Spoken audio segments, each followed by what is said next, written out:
Ladies and gentlemen, I would like to thank the King and Queen of Sweden for hosting this important event at the Royal Palace and express my gratitude for being invited to address you all on behalf of UNICEF. You are all here, businesses, government representatives, UN agencies, and NGOs, because each of us recognizes that all of us have responsibilities to our children and their rights. We are here because we know that business has extraordinary power and impact. Of the world's top 100 economies, 31 are countries and 69 are businesses. The value of the 10 largest global corporations exceeds the combined revenue of 100 low and middle-income countries. Global supply chains link major brands with local businesses, employing, according to the ILO, 500 million people in the manufacturing, agricultural, and service sectors alone. We will not achieve the Sustainable Development Goals without the private sector. You have the opportunity to consciously achieve social impact for children. And the responsible businesses that we work with know that ensuring respect for human rights in their own practices is an essential part of achieving the global goals and their own corporate sustainability. Let me give you a hypothetical example. A company that creates solutions for health systems and supports some social investments, but whose own supply chain practices are exploitative, may be both making profit and having some positive social impact, but they may be doing damage to other lives, including children's lives. And they are creating risk for themselves. Sustainability and the SDGs require accepting shared responsibility for your own footprint on children's lives. UNICEF will continue developing partnerships with companies to achieve and accelerate results for children in a range of areas, from delivering education to hard-to-reach communities, using online tools, to reducing the cost of toilets and water delivery in disadvantaged areas, to our ongoing work to shape vaccine markets. The global business community is transcending traditional philanthropy and helping us reach children in new and more effective ways. Partnerships centered on such responsible shared value are essential for success. And this is something UNICEF is pursuing with vigor. We intend to build even stronger relations with the business world. We want to work with you to create business activity even more fit for children. I want to highlight two specific areas essential for achieving the SDGs, where working in partnership is essential for success.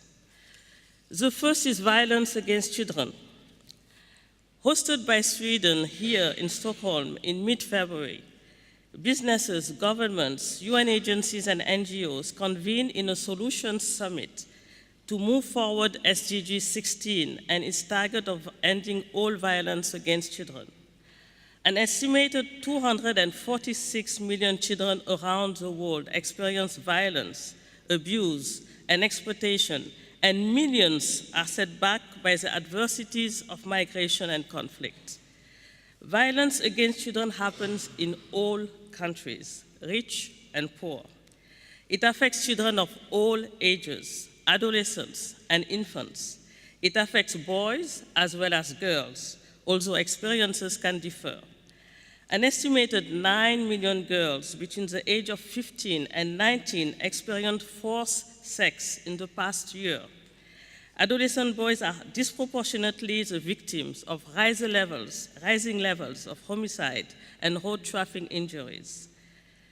Some businesses and business sectors are already taking leadership roles. For example, the travel and tourism industry addressing sexual exploitation and trafficking. ICT companies improving mechanisms on inappropriate content and measures to protect children from exploitation and bullying, and we've heard about this just a short while ago.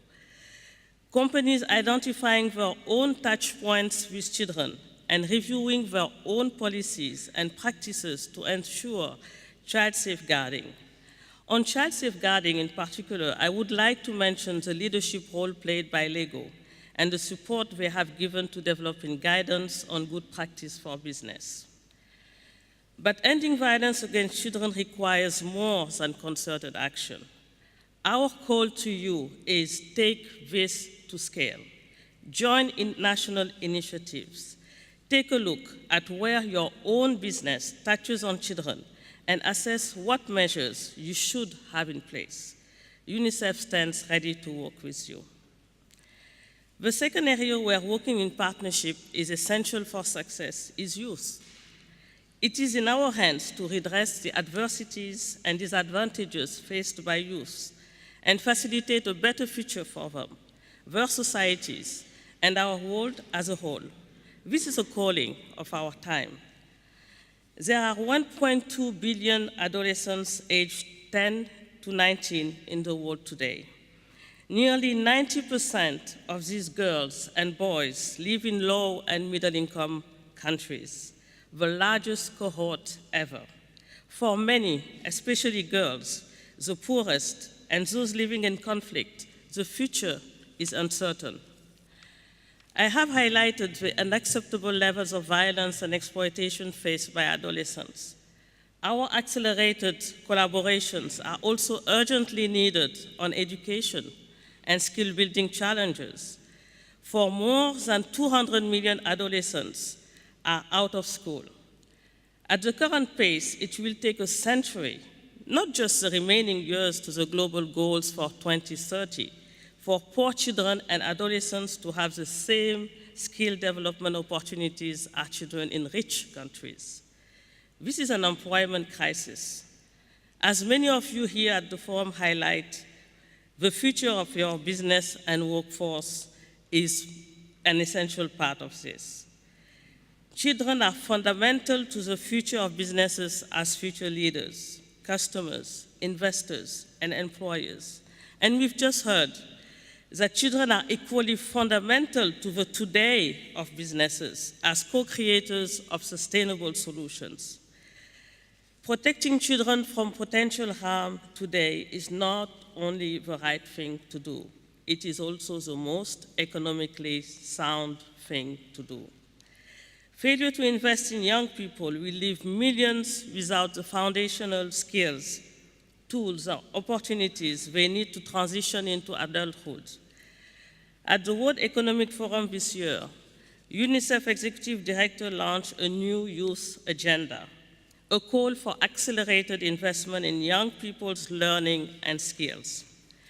We call on each of you in your own areas of expertise, products, and ways of working to join the goals that every young person is in school, learning, training, or employment by 2030, having acquired skills for employability and knowledge on human rights, gender equality, and citizenship. Towards this 2030 goal, UNICEF invites you to expand collaboration towards some of our targets for 2021, and this in the next months even. That 60 million more secondary-age children are in education, including 30 million girls, alongside improvement in quality learning. That 20 million more young people, including 10 million girls, participate in skills development programs that may be formal or not formal education, support to work such as apprenticeships, equipping adolescents with skills for learning, employment, citizenship, and employability. That 50 million girls and boys participate in strengthened platforms in schools, communities, local government, developing skills for leadership. Lastly, an underlying challenge to all our efforts on the 44 SDG indicators on children relates to data. It is my pleasure to announce again